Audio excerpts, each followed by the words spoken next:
Olá, vou gravar um tema legal agora de como lidar com a inveja.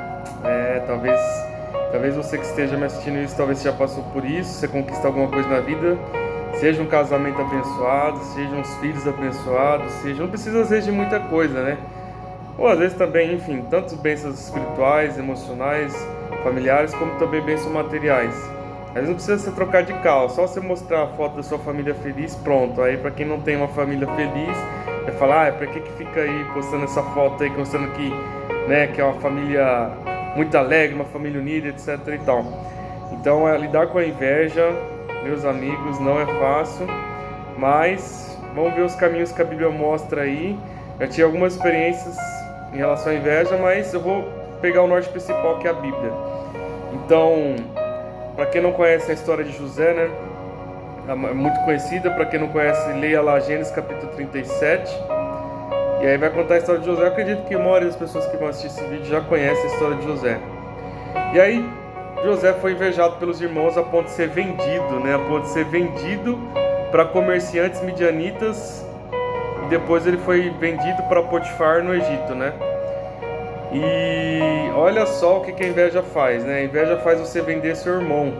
Isso é forte, hein? A inveja é uma cegueira que faz você ter atitudes que você não faria numa mentalidade comum, né? Porque não é normal você vender seu próprio irmão como escravo, né? Isso não é natural.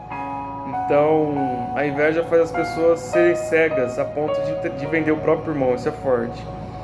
Então, como lidar com a inveja? Primeiro, vamos saber saber se você já foi invejado. Né? Uma das frases que eu já ouvi, e aí você percebe, ou essa pessoa está replicando o que já falaram de você, ou ela provavelmente tem inveja de você. Uma delas, se você conquistou algo na vida, seja profissional, qualquer área da vida, e aí a pessoa fala, nossa, foi sorte, né? Você é sortudo, né? Se a pessoa falou foi sorte, é porque ela não entendeu que... Vamos pegar para o lado profissional, que já ouvi essa frase no lado profissional. Já trabalhei de segunda a segunda, já trabalhei ligando para os clientes o dia inteiro, enquanto a boa parte não ligava. Já trabalhei final de semana, já tive pouquíssimos dias de folga. Durante meses trabalhei. E aí busquei conhecimento, trabalhei até mais tarde. E aí depois as pessoas falam, você foi sorte, hein? Aquele cliente que você atendeu depois do horário foi sorte, né? Mas a maioria vai embora mais cedo. Então o fracassado, ele costuma argumentar que você teve sorte daquilo que ele não teve a capacidade de fazer. Essa é a realidade. Então, uma frase como você descobrir que pode ser que a pessoa tenha inveja de você, você é sortudo, foi sorte, né? Segunda, você sente uma pressão espiritual. Isso para quem tem discernimento. Aí já não é o assunto desse vídeo, teria que ser um outro assunto. Mas quando você sente uma pressão, às vezes sabe pessoas que às vezes pode estar até rindo para você, mas você sente uma energia pesada? Pois é. A pressão espiritual, quando você sente inveja, você sente uma pressão espiritual. Uma opressão, né? Você sente. Então quem tem discernimento tem mais facilidade para entender, né? Já pega mais rápido. Opa, esse lugar aqui não tá legal. Às vezes pessoas. Quem tem discernimento espiritual, é outro vídeo que eu teria que gravar sobre isso, percebe a pressão espiritual. Seja ela do bem, seja ela do mal. Terceiro ponto.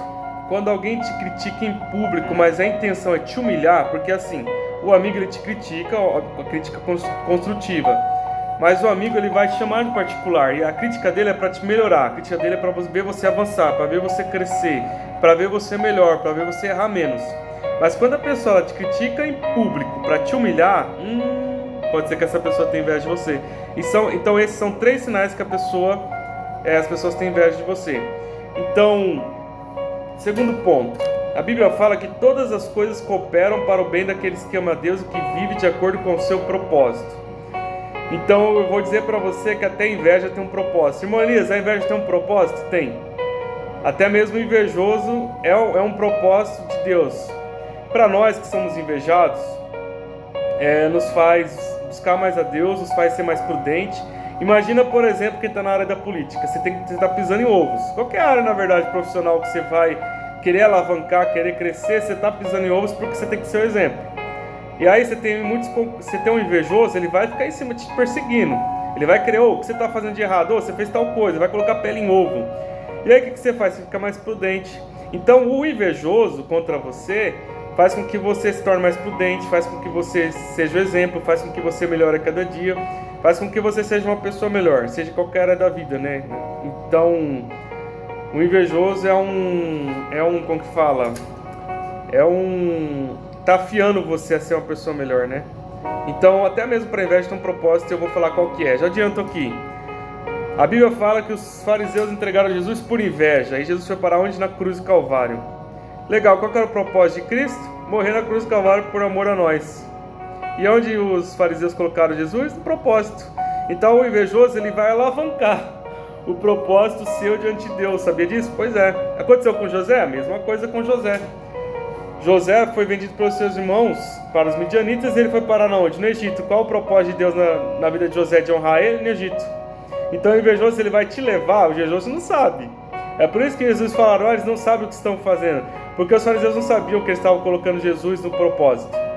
Então o invejoso, ele vai te jogar no propósito de Deus, por mais que seja um paradoxo. Pois é, o invejoso, ele vai ser um agente contrário para colocar você no propósito de Deus, para te ajudar a alavancar, porque José cumpriu o propósito de Deus para José era no Egito. E aí onde José foi parar, né, no Egito. Através disso, os invejosos que venderam ele foi parar no propósito onde Deus tinha na vida dele. Então, até para isso, tem um propósito. O invejoso vai te colocar no lugar onde Deus tem um propósito com você. Terceiro ponto. Se você quer ter menos pressão de inveja, menos pressão espiritual, quer diminuir, porque não, é uma coisa que eu posso falar para você que sofrer inveja é inevitável. Ainda mais quando você quer cumprir o propósito de Deus. Mas para você diminuir a pressão do invejoso, qual que é o segredo? Silêncio. Quanto menos você postar, menos você falar. Não fale dos seus sonhos, fale depois que cumpriu, depois que você conquistou. Aí você fala. Então hoje eu posso falar no mercado imobiliário, por exemplo, no meu trabalho. Posso falar que eu tenho premiações porque eu já conquistei, já cheguei lá. Agora, quando eu estava sonhando, é mais difícil, você tem uma pressão maior. Então, quando você não realizou o sonho ainda, não conte. Após realizar, aí você fala, passei no concurso, hein? Nossa, mas eu nunca vi você falar que ia passar no concurso, que ia fazer concurso. Ah, então, pois é, eu estava estudando, eu passei. Aí sim, depois que você conquistar, você fala para as pessoas. Na hora que você tiver o diploma na mão, um concurso, na hora que você tiver uma vitória, na hora que você casar, aí você posta, você fala da sua vitória. Então, até Provérbios fala, né? Até o tolo se torna sábio em silêncio. Então, fale menos da sua vida e viva mais, e busque mais, concretize mais e fale menos. Quarto ponto, quanto mais amado, mais odiado. Na Bíblia nós vamos ver que quando José, capítulo 37 de Gênesis, fala lá que ele era odiado por seus irmãos. E aí, à medida que ele vai cumprindo, obedecendo o pai dele e acabando denunciando as obras de errada que os irmãos dele faziam, os irmãos dele iam odiando cada vez mais. E a partir do momento que ele conta o sonho dele, aí onde eu falei que para entrar no silêncio e não contar os sonhos para ninguém, aí de odiar, eles passaram a invejar. Aí a Bíblia fala que eles invejaram após ele ter contado o sonho. Então, não fale dos seus sonhos para ninguém. Mas quanto mais odiado, né? Quanto mais odiado, quanto mais amado, mais odiado. Porque o pai dele amava ele. Quanto mais amado, mais invejado também. Então se prepare, se você é amado por Deus, se prepare para ser invejado. Quinto, remédio contra a inveja. Aí no final o que acontece? José, no final, quando José é governador do Egito e ele perdoa seus irmãos, ele vai lá e alimenta eles. E aí já vou te passar uma senha do remédio contra a inveja. Alimentar quem te invejou. Faça isso. Ore porque tem quem tem inveja de você. Tenha misericórdia porque tem inveja de você. Quem quer o mal contra você, o problema é dele, não é seu. Você é uma pessoa do bem, você tem o amor de Deus. Então como que você trata o invejoso? Alimentando ele. Alimente o invejoso, igual José alimentou. Porque José chegou lá, porque Deus sabia que ele ia perdoar. Só conquista coisas grandes quem tem a capacidade de perdoar. E José perdoou. Então, olha que legal, o lugar de escravidão não apaga o propósito. O lugar de onde o invejoso te vendeu, te traiu, não anula as bênçãos de Deus. Por quê? Porque tudo que José fazia, mesmo após ser vendido, a Bíblia fala que Deus era com ele. Potifar viu que Deus era com ele. Por quê? Porque por mais que te traíram, por mais que te venderam, por mais que jogaram para o lugar aonde você acha que, por mais que seja escravidão, Mas a propósito de Deus não anula a escravidão, o propósito de Deus não anula a traição. Pelo contrário, a verdade, você obedecendo, as pessoas vão ver que o Senhor é com você igual foi com José.